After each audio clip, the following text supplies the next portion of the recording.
Mohammad Saifuddin দেদারসে run দিয়ে গেলেন এবং ক্যাপ্টেন নাজমুল শান্ত তাকে দিয়ে বোলিংটা করিয়ে গেলেন, অথচ মুস্তাফিজুর রহমানের ভ্যালুয়েবল একটা ওভার রয়েই গেল।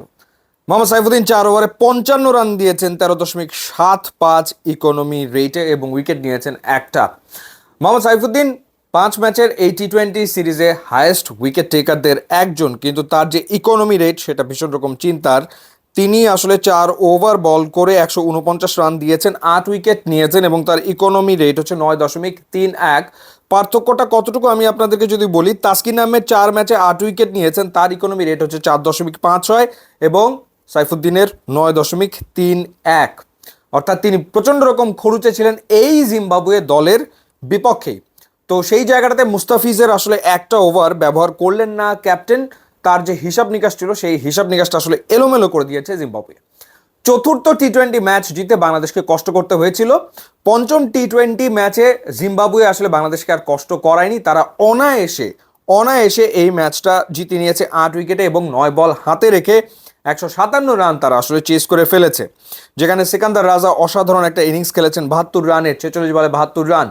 এবং এই ম্যাচ থেকে একটা ব্যাপার তো স্পষ্ট যে এই ব্যাটিং হবে না, এই ব্যাটিং চলে না, এই ব্যাটিং দিয়ে বর্তমান সময় টি-20 ক্রিকেটে ভালো ফলাফল আনা সম্ভব না। এই ব্যাটিং করলে আপনি জিম্বাবুয়ের বিপক্ষেও আসলে ম্যাচ হারবেন। আমরা আশা করছিলাম যে টি-20 ওয়ার্ল্ড কাপে বাংলাদেশ শ্রীলঙ্কা বা সাউথ আফ্রিকাকে ডেফিনেটলি হারাবে, সেই আশাটা আমাদের ছিল। এই ম্যাচ দেখার পর এখন নেপাল এবং নেদারল্যান্ডস তারা নিশ্চয়ই আসলে আশা করছে যে হ্যাঁ, এই বাংলাদেশকে হারিয়ে দেওয়া খুবই সম্ভব।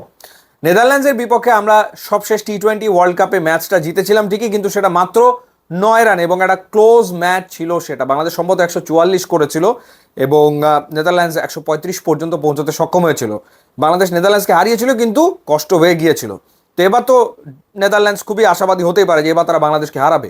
নেপাল তারা ওয়েস্ট ইন্ডিজ এ টিমের বিপক্ষে 5 ম্যাচের একটা টি-20 সিরিজ খেলে 2টো ম্যাচ জিততে সক্ষম হয়েছে। নেপালও ছেড়ে কথা বলবে বলে তো মনে হয় না।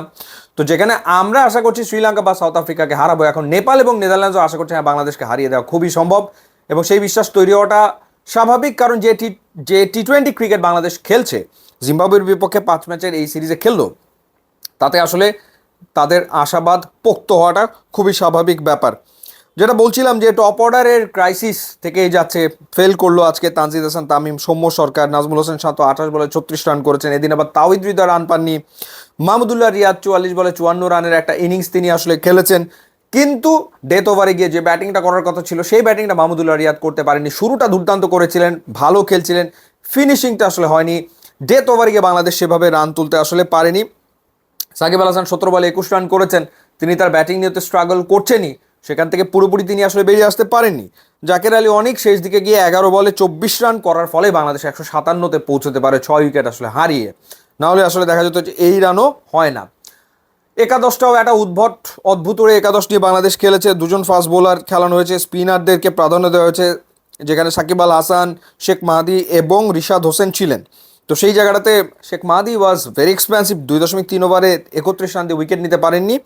আর রিশাদ হোসেন 4 ওভারে 33 রান দিয়েছেন। রিশাদও কিন্তু আসলে খরুচে হচ্ছেন এবং ঠিক যে ধরনের বোলিং তার কাছ থেকে এক্সপেক্টেড সেই লেভেলে, সেই জায়গাতে আসলে পৌঁছতে পারেনি। সো ওভারঅল টি-20 টিমটা কাঙ্ক্ষিত জায়গায় এই মুহূর্তে নেই, যেই জায়গাটাতে আসলে আমরা দলটাকে দেখতে চাই, যেই জায়গাটাতে থাকলে বাংলাদেশের পক্ষে টি-20 ওয়ার্ল্ড কাপে ভালো করা সম্ভব। তো এরকম একটা অবস্থায় অনেক জায়গাতে অনেক রকমের ইমপ্রুভমেন্ট দরকার এবং আমরা আশা ছাড়া আর কী বা করবো, আশাই করতে পারি যে হ্যাঁ, যে বাংলাদেশ দ্রুত আসলে তার ভুল ত্রুটিগুলো শুধরে নেবে। আপনাদের জানিয়ে রাখি যে মা দিবস উপলক্ষে KGN মেডিকেল লিমিটেড একটা দারুণ অফার দিয়েছে। 3 দিন ব্যাপী আসলে তারা একটা মা দিবস উপলক্ষে ফ্রি হেলথ চেক আপের ব্যবস্থা করেছে মায়েদের জন্য। সুতরাং মায়েদের তো বয়স হচ্ছে, তাদের স্বাস্থ্যের প্রতি নজর রাখা উচিত।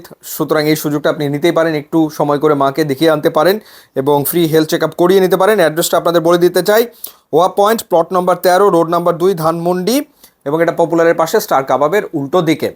ইউটিউব এবং ইনস্টাগ্রাম লিঙ্ক দেওয়া আছে, আপনারা যোগ দিলে খুবই খুশি হব। And thanks for watching.